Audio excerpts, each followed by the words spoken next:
Hello, geeks. I am outraged. Hey, Tommy.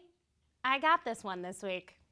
So, Hollywood has ruined our childhoods many times, but I didn't think it would get this bad. My childhood hero has been completely destroyed. They took Jem and the Holograms, something that was so amazing, and took all of the reasons that we loved Jem so much. Okay, to start, her dad died and left her a record company to run, female CEO. She was a rock star. They got that going, okay. She had a boyfriend with purple hair. What's not to love about boyfriends with purple hair? And somebody just died in the corner. No, that had nothing to do with Jem. And she ran a home for runaway girls. All these things that are amazing about Jem. And they've completely left all of it out of this new movie. So I am outraged this week. Showtime, Synergy. This is Geek 360.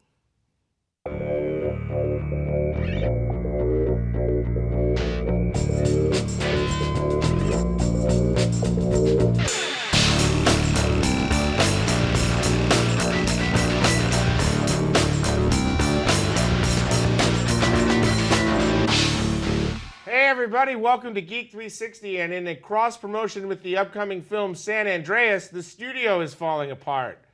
Every 3 minutes, another piece of this studio will fall down until the entire place is nothing but rubble. Wouldn't that be fun? I'm just glad you didn't say your childhood hero was Mr. Burns and you were upset that Harry Shearer left The Simpsons. Guys, we've had an insanely geeky week. I'm here, Tommy Bechtold, with my co-host, as always, Stephanie Pressman. Did her first rant. Pretty proud of you. Thanks. Like a proud father. No one died, actually. It was just this ceiling caving in. We're going to go out for ice cream after to celebrate your first rant. Oh, now, yay. Thanks, let's Dad. get right into it. Star Trek: The Ultimate Voyage Live, a concert series featuring the music of the beloved Star Trek franchise. Now, here's the issue I take with this. You're going to pay to go see this. I don't feel, aside from the original Star Trek theme and the Next Generation theme, that the music from Star Trek is that iconic in comparison to another star-named franchise. Like, I'll go to the bowl and see Star Wars by John Williams or the music of John Williams. Do you think people are going to shell out money for like Star Trek Voyager's theme performed live? I think so. I think when you... Come on, how many different Star Trek series have there been and films? There's so much music associated with all of it. Now, I did a Star Trek binge watch last week of a bunch of different series and stuff, and there is a lot to cover. However, I'm with you. I don't think that the music is as iconic. Indeed. So that's that. That's my take on it. This week was also big. Obviously, we talked about all the renewals of series, and my Agents of S.H.I.E.L.D. got picked up, but so did Agent Carter. Is there anything you're looking forward to, Tommy, with this new season? I'm a little surprised because I thought I was in the minority of really liking Agent Carter. I'm a big fan of the show, but I felt like it didn't really take off. It seemed like in the ratings. I'm happy they're getting a second chance. I was trying to find out if it's a full season order or just another 8-episode event, but I would love to see some more classic villains from that era that, they kind of have to. They always, when they reinvent a villain from the 40s or 50s, they like make them modern and like ruin them with technology. I think Agent Carter gives us the gift of like things don't have to be modern. I'd also like to see Kevin Cavalier, a friend of our show, coming back as scientist Alex Dubin. That would be my main want. I mean, they're moving the show to LA. Like that's what is in the plot line this year, is that Peggy's moving to LA. So maybe the villain is just Hollywood. Sure, the crushing rejection of Hollywood. Yeah, that's the best villain there is. Indeed. We all know those pains. All right, cool. The Muppets are back. Let's start the music, huh? Let's light the lights. Now, the Muppets have returned to the airwaves. I believe the last thing we had was Muppets Tonight in the 90s, where we got to meet Clifford, the jazzy band leader. He stuck around. That show did not. That show lasted, I think, 14 minutes, and then it was canceled and replaced with a Matlock rerun.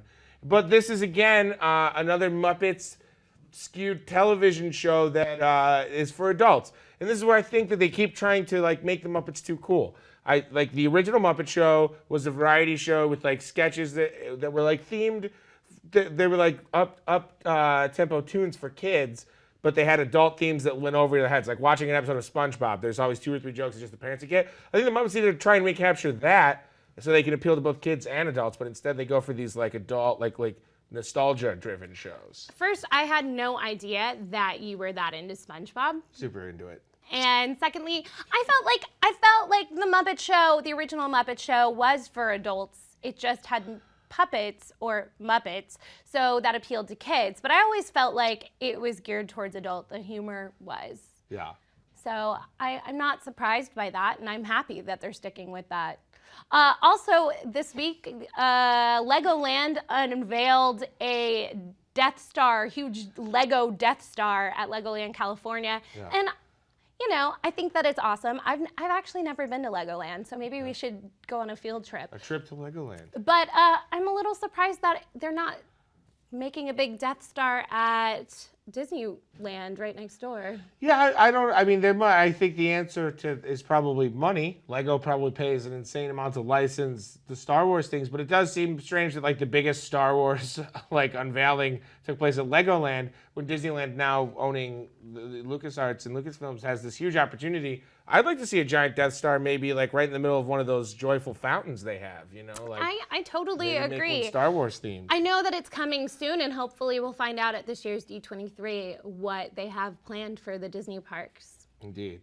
Well, that was just a little sampler platter on the geeky news. We've got much more coming up, but first, a message from our good friend John Schnepp in Sweaty Nerds. It's time to get sweaty. It's time to get sweaty. Start over. Sweaty. You want to get super sweaty? Oh my God, So you want to start reading some comics, huh? Hey, I'm John Schnepp, and you're watching Sweaty Nerds, the show that covers comic books, science fiction, special effects, fantasy, movies, video games. Anything that gets you sweaty. We're going to be covering, so check it out. Activate. I remember seeing it in the theater, and it blew me away. 10 hours makeups, 5 minutes of shooting, and then like 4-hour removal. And that was a shoot day. How awesome does this just look? I never really understood the character of Superman until I read this. Absolutely one of the best sci-fi movies ever made. You have to see it because it holds up to today. It's the best game ever. It is undisputed. You need to play this game before you die or I will cry. I'm turning into something. I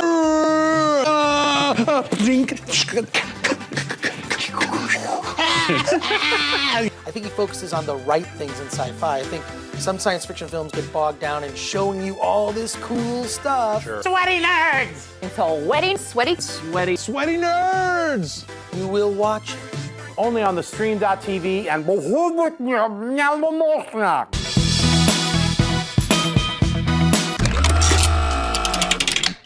Sprinkle, sprinkle, sprinkle, go!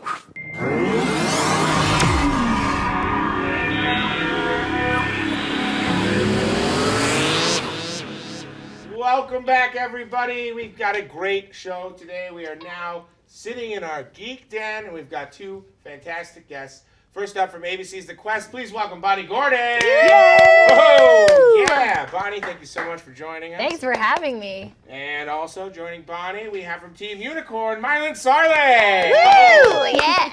Guys, we're going to talk about all of your fun projects that you have coming up, but we've got to get straight into the motion picture industry because some big news in the animation world, which is still motion, I believe, difficult motion.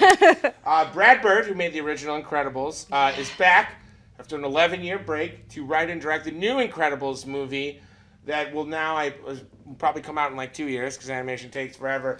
So I'm thinking the first Incredible was 11 years ago. Do you guys, in movies like these, when franchises take 10-year breaks or more, do you think it's hard to win back the fans? They have to educate a whole new generation of children now on who these characters are. I don't think with that one, because I mean, The Incredibles, I think was one of my favorite animated films of this, you know, the past, I would say 10, 11 years, being 11 years ago.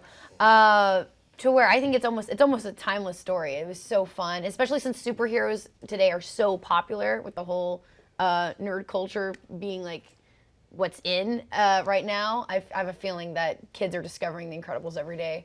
As long as Edna Mode is in it, I'm good. Edna Mode. I think one of the great things about The Incredibles, and we may have talked about it on here before, is that it doesn't start with any origin story. You know, it just gets straight into the characters, and I think because we're not stupid. You can throw somebody into this story. Superheroes are superheroes. You can throw people into this story and get on the same page right away. Right. I think the hard thing is usually when a series does take this long of a break, though, is people. There have been so many other things that have come their way that are like bigger and better, and so yes, that nostalgia exists. But the thing is, it all hinges on whether or not the second one is good. If the second one is good, it's like the first one was a year ago. If the second one isn't good, it's sort of like when they remade Gem. It's like, why are you ruining my childhood? Like people are like, why are you ruining this thing that I loved? Right. Yeah. I mean, it's difficult because now we have movies like The Avengers where the special effects are so good that these cartoons that have these amazing sequences, they're done in real films now. Yeah, but I mean, look at Big Hero 6. Sure. I mean, look at Big Hero 6. It was so great, and it took a lot of the action and the superhero-ness from The Incredibles, and it succeeded so much. I mean, it won an Oscar. Right. So I don't think that we're missing out on anything with special effects. Big Hero 6 shows that in this age with the Avengers, you can still have a really great animated. And with the Incredibles, what I think is special about that storyline anyway, with especially if Brad Bird is writing it, which the first one was so great that I have faith in the second one, is that it's not about the special effects and the action. It was about the storyline. It was about the family and how they worked around their problems. It was like they all had superpowers, but they still had the exact same problems all of us dealt with every day. So. Sure. No, I agree. I'm glad Brad Bird's back. I think the movie looks like it's in good shape. Absolutely. Very excited. Speaking of in good shape, we've got a lot of pickups and renewals in the TV season, but yet again, we have TV shows that are based on movies, particularly a Rush Hour show, a Limitless show, which I was very skeptical of until they announced, was it yesterday or 2 days ago, that Bradley Cooper's going to recur on it. Now, recur could mean twice, recur could mean 17 times. Who knows if he's busy making movies or whatever. But now I'm like, well, that will draw in viewers, at least stunt casting wise. But you never want to like hinge a show on stunt casting. I mean, do you think either of these shows have a chance to last a whole season? Okay, Rush Hour, here's the thing. I think the Rush Hour franchise was kind of corny, but it was just such, like, it was this magical combo of, like, just the right amount of cheese, just the right amount of, like, silly dialogue and entertaining at the same time. It just was this, like, sort of, like, magical vortex that came together. I think trying to replicate that, especially in the TV format, people are going to get bored, and it's just going to seem really... campy. Very campy. And not campy in a fun way that people want to keep watching it. Right. As for Limitless, it's a little more of a free concept. I think it will be interesting to see, are they trying to continue on the storyline that they already created in the movie, or are they trying to create a new world? I'm assuming that they're continuing, it's almost like a Heroes thing, like, okay, like Bradley Cooper expanded his mind, like what about these other people? That's what I'm gonna assume they're going with it. It could be interesting. Yeah. I think of the two, I'm definitely more interested in Limitless. Me too. And I mean, do you guys traditionally in the past when they've adapted movies to television shows, is that enjoyable for you guys? I mean, I'm trying to think of one that's Buffy the Vampire Slayer. Buffy the Vampire Slayer. That's the big throwing one. that down. Okay, it's a good one because it's Joss let's Whedon. be honest though, Buffy the Vampire Slayer had absolutely nothing to do with the original the movie. film. True, Right. but the Totally. storyline was based upon it. It was a preppy girl that slayed vampires, sure, Right. but they really not the same cast, not the same tone at all. Right.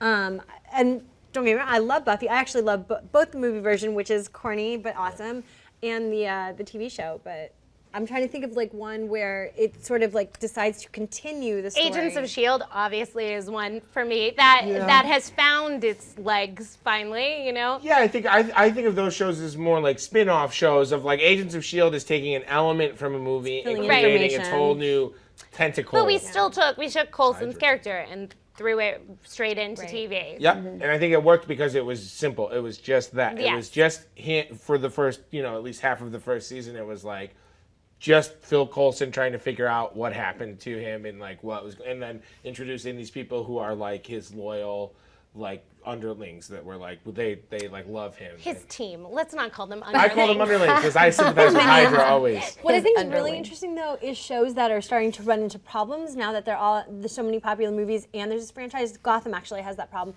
It's why you're not going to really see Harley Quinn on anything because Suicide Squad has her tied up, and it's a hard no on like any shows dealing with that universe. It's like Harley Quinn, nope. Yeah, and Ra's al Ghul being on Arrow. I mean, that's a huge part of Bruce Wayne's origin.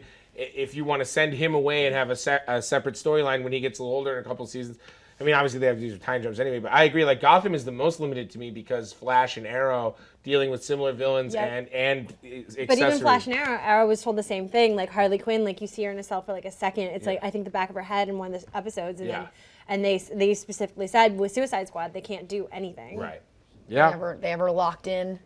Harley Quinn is under wraps. She's just in the Suicide Squad movie, but then she'll be free in the 17 Batman movies that come out after. Let's hope so. I'd love to see more of her character, although I'm not too much of a fan of the outfit they put her in, considering she has no pants on. It doesn't bother me either. I think I'm okay with that. Really?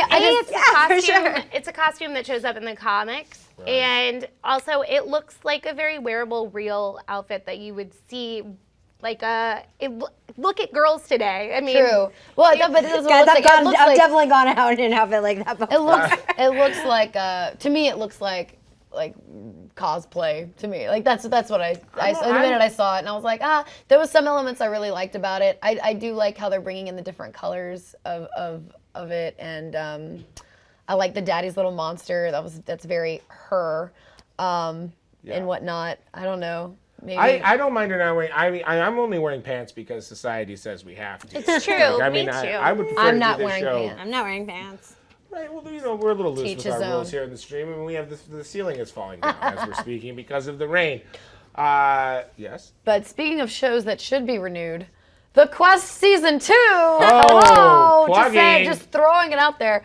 No, I'm just saying. We're gonna plug everything, guys. It wasn't even a plug. I'm just saying it hasn't been canceled and it hasn't been renewed. It's just TBA for it's in TV a year. limbo. So. Well, you know, we can get our Geek Army that we add to every week with our fantastic Geek of the Week segment to support the Quest if they so choose. And this week we've got a fantastic geek, Maleficent.com. It's a wonderful blog run by a woman named Melissa. Melly, as Stephanie calls her, but she's a stranger to me, so I won't use that name. When she does it all on this site, we got reviews. She goes in on location. She's a new mom, I think. She's got a mom to be. Mom to be. We got one we got a super villain or hero in the containment chamber, in the negative zone, as I call it. But that baby, who knows? Will it come out to do good or evil? Looks like evil with Maleficent being the name. But anyway, Maleficent.com. Check her out. You check her out on Twitter at So Maleficent. That's So Maleficent. Guys, we got a lot more to talk about, but we got to take a quick break with a message from the stream.tv. Stick around.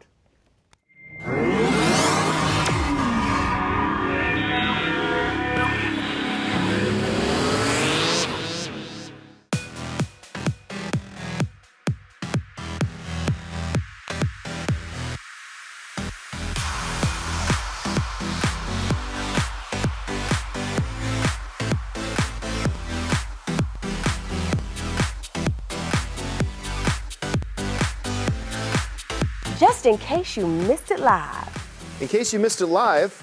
Just in case you missed it live. Oh, just in case you missed it live. In case you missed it live, I'm doing something right now. So we're all super excited. So this is dancing. So what would that be, like a 7? I cannot. I literally cannot. You guys have got to get it together. Don't hate the player. Don't hate the game. Hate the contract you didn't get. He's a coward. He's a giant chicken shit. Oh my gosh. Oh my gosh. It's going to be like hurricane. Whoa. Watch out for those girls. They are gagging them. Hold the phone. Hold on. Bro. The more brutal you are, the more power you have. Right. That was sexy. It was hot. It was heated. I was into it. You are going to be the most high-paid hooker in the world. Go ahead and invite your friends and everybody. Tell your mama. Tell them, go ahead and turn the stove off and get up on the computer so we can get on the stream.tv. Thank you again for joining us, and until next week, bye-bye.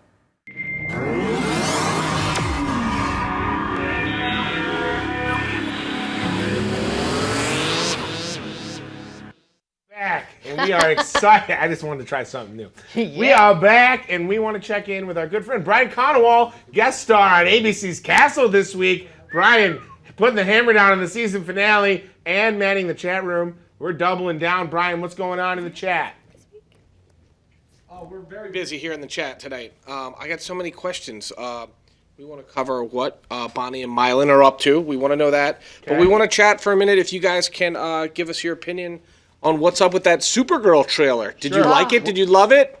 We'll get into it. But first I want to mention that we are going to talk to Milynn and Bonnie about what they're up to at the end of the show. So if we don't get to it now, it's just so we can talk more about the Supergirl trailer, huh?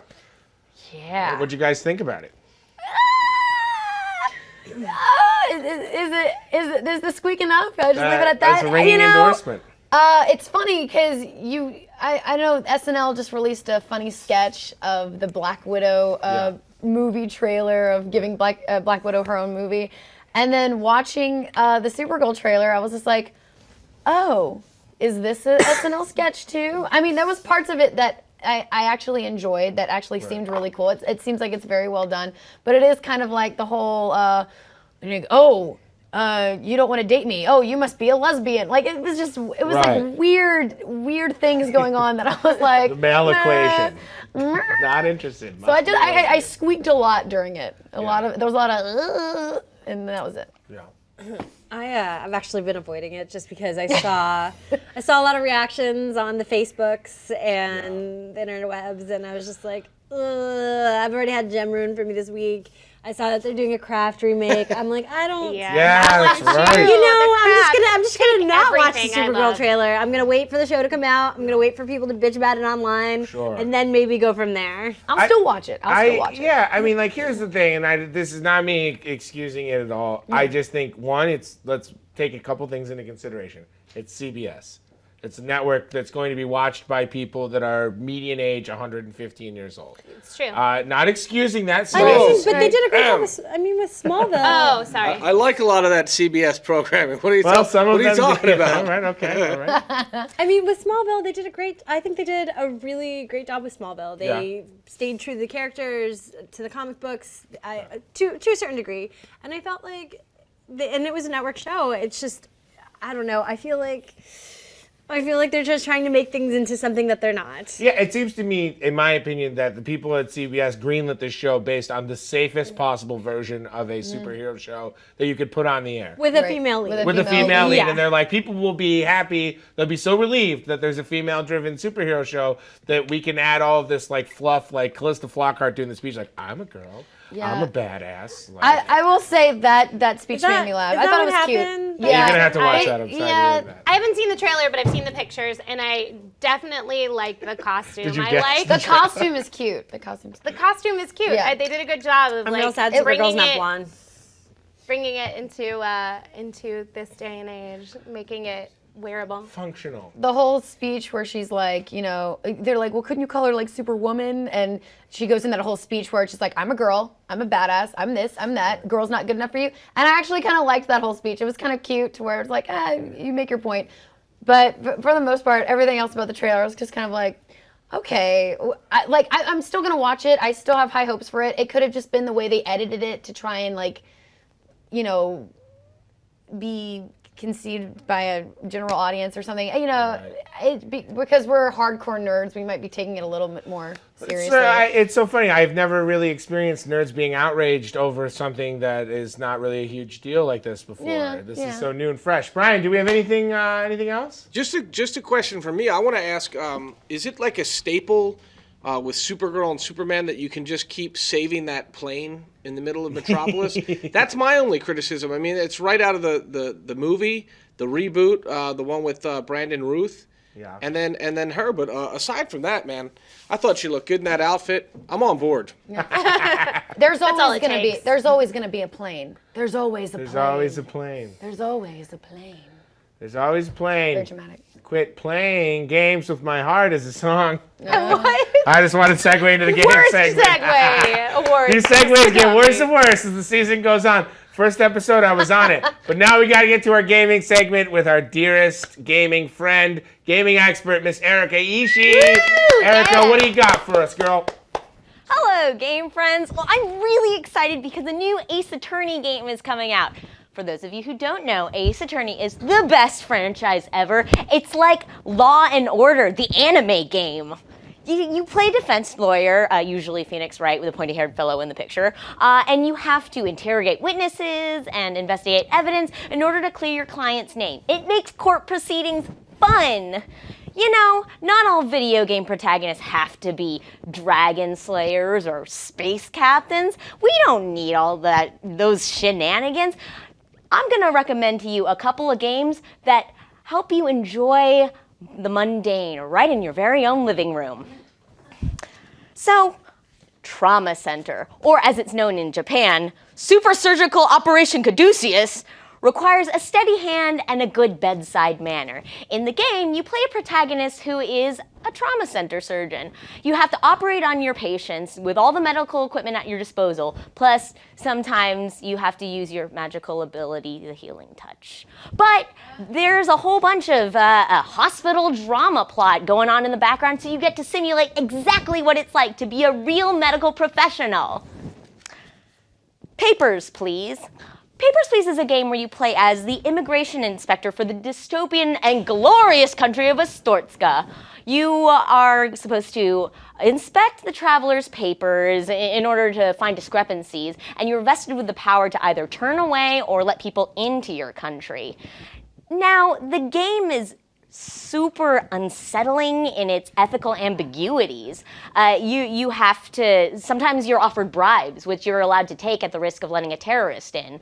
Sometimes you have to split up whole families because their papers aren't in order. You're even allowed to abet terrorists in order to bring down your own corrupt government. And all of this you have to do while earning enough money to feed, clothe, and shelter your family, or they're gonna die. It's the most intense, morality-questioning spot the difference game you're ever gonna play. Cooking Mama. Now, Cooking Mama is a lot less about having a career in the culinary arts as much as it is about finally getting your mother's approval for being good at domestic tasks. In the game, you have to follow recipes step by step in order to cook your mama something she's gonna be proud of. But if you do it wrong, she's gonna get mad and she's gonna say something that a lot of the internet believes to be, "You're not mine." Why, Mama? All we want is your love. And for the record, my mama's super proud of me in real life. She's probably watching right now. Hi, Mom. Honorable mentions go to Paperboy, in which you have to navigate everything from fire breathers to the Grim Reaper himself in order to finish your paper route, and to Grand Theft Auto, because let's not forget, hardened criminal is a viable career option.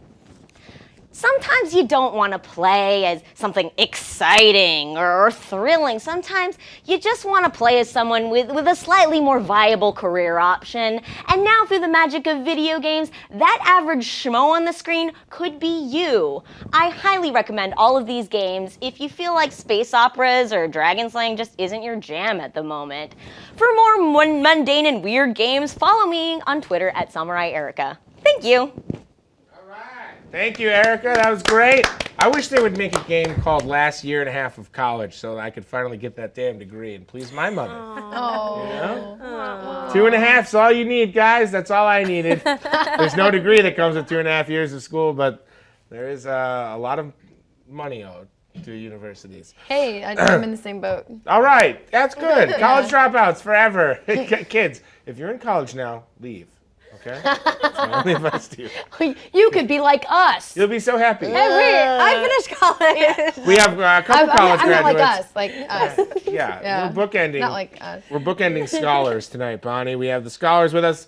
We have to move on to the tech portion of the show, which I have manipulated into a gaming tech portion of the show, because I was excited by some news, and I'm interested to see what you guys, if you're excited or not.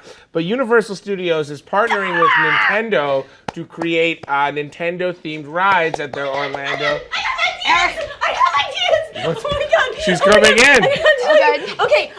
So we're gonna have a Luigi's Mansion haunted house. Okay. There's going to be a Metroid laser tag center. Okay. You're going to have a carousel that has like Epona and Yoshi and all the other characters that you ride in the game. And of course, you have to have the Mario Kart go-kart racing where you can do an obstacle course or race your friends, and you're going to have a Wind Waker boat ride. And I want a Legend of Zelda, like, what do you call it? Like a labyrinth.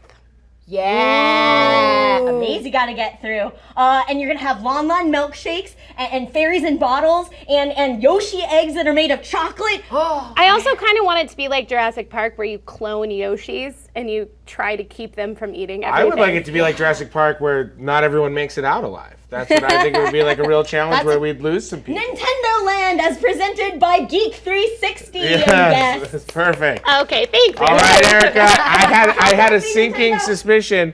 First of all, shout out to the audiovisual team for creating a cord just long enough for Erika to get away. She's now back in her containment unit that we keep her in. Her leash made her yawn. We let her out for 45 minutes every week to talk gaming. The rest of the week, she's...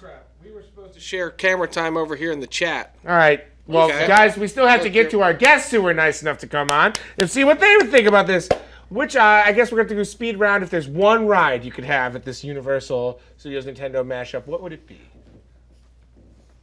Well, I don't even care about the rides. First of all, growing up, I had the hugest crush on Peter Pan.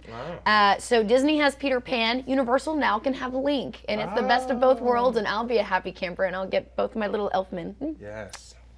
Oh, you know the Buzz Lightyear ride at Disneyland where you shoot at stuff? Yes. Maybe there's just like a duck hunt ride. Yes. But like there's the dog at the end and you actually get to fucking shoot him finally. Yeah, you get to gun the dog down. The dog's down. Well played, Miley. Gunning down the dog. All right, guys. I love dogs, by the way. People should know I would create a system where everything that you were served or sold came in a Tetris-shaped box, and then I'd make all my employees clean up by playing Tetris. If I were in charge of Universal Studios, that's what I would do. Yeah. Nothing? I'm excited. No, I agree. I think that's awesome. On board with everything. All right, Stephanie. We have to move on, but we do want to hear your thoughts, so maybe we'll get them afterwards. It's okay. We value you and we love you on this show, and that's why we're here at the point of the show that you love the most, the fashion spotlight. I love the fashion find of the week this week is whositsandwhatsits.com. Who's Its and What's Its is a brand that was started by Tiffany Mink, who is a huge Disney fanatic, but she didn't necessarily want clothing that was all frilly Disney princessy pink shirts. She wanted to make something that was cool for Disney bounders and also that appealed to her like cool rockin' style. I sounded so lame saying that. But we're all wearing Who's Its and What's Its today. I have the Seven Dwarfs Ramones mashup tank. And on the back it says, hi ho, let's go. Get it? Ramones mashup. I also have the Baymax beanie from Big Hero. Tommy over here has got the Peter Pan hat and the Lost Boys tee. And I'm going to cross off every name on this list. No. Then we've got Brian and Erika over in the chat right now. Brian's got a Nana's Nursery tee and a Peter Pan beanie. Erika's got a Tangled beanie and a Peter Pan mermaid. We were only trying to drown her shirt. That is just perfect. So anyway, make sure you check out Tiffany Mink and whositsandwhatsits.com or find her on Twitter. It's really awesome stuff, so check them out. Good stuff. Thank you for the shirts. I feel like a new man. I'm going to go out tonight and just clean up at the bar, I have no doubt, with my shirt with children's names on it.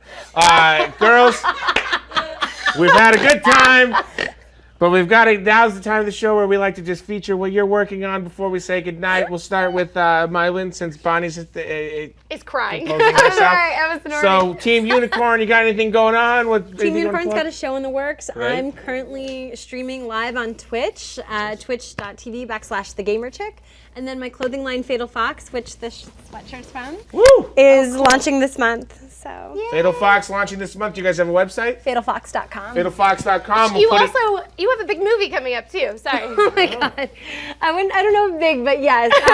It's big. Mega Shark versus Colossus, I think it is called now. The name's changed a couple times, but you can look for it. It's coming out in June.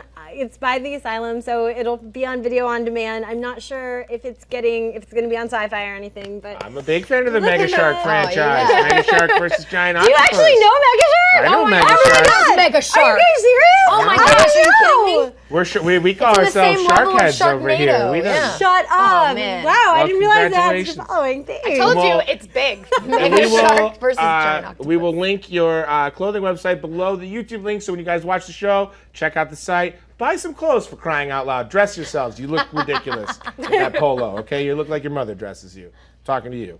You know who I'm talking about. All right, Bonnie, what's going on? I want to know what you're talking about. What's going on with me? Yes. I'm doing a lot of voiceover stuff recently that I can't talk about. Those are the fun ones. Oh, secret plugs. So basically, in the next couple months, I'll be able to release who I'm voicing in certain things. I don't even know half the stuff I'm voicing anymore. They won't tell me what I'm doing, so that's exciting. Bonnie's hearing voices, guys. I'm That's hearing great. voices in my head. She doesn't so know it's who they are voiceover stuff yet. for some video games and anime and whatnot. And of course, I'm working on the parody band with Xander from season 2 of King of the Nerds. He and I have started our parody band called the Library Bards.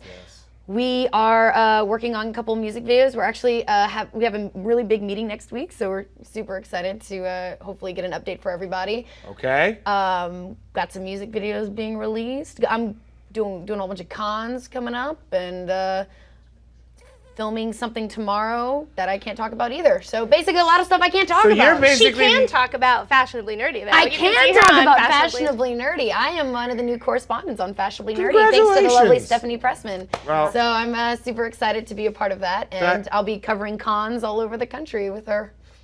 That's great news. Congratulations. Thank you. Girls, thank you so much for being on the show. Ladies, girls, I don't. The whole Supergirl chat has me all confused about what I can call people. Brian, you'll always be my baby. Thank you, everybody, for tuning in. For Quad, we love you. I know we didn't shout you out in the chat. That was my bad for Quad. I know you're here every week, and I wasn't talking about you. I think you dress great, buddy, okay? Stick around. Next week, we got our season finale of Geek 360. We're going to cry. We're going to laugh. One of us may not live. We don't know. But come back, same time, same channel. Thank you very much for tuning in. Take it away, handsome man who ends every show. For more Geek 360, click subscribe on the stream.tv.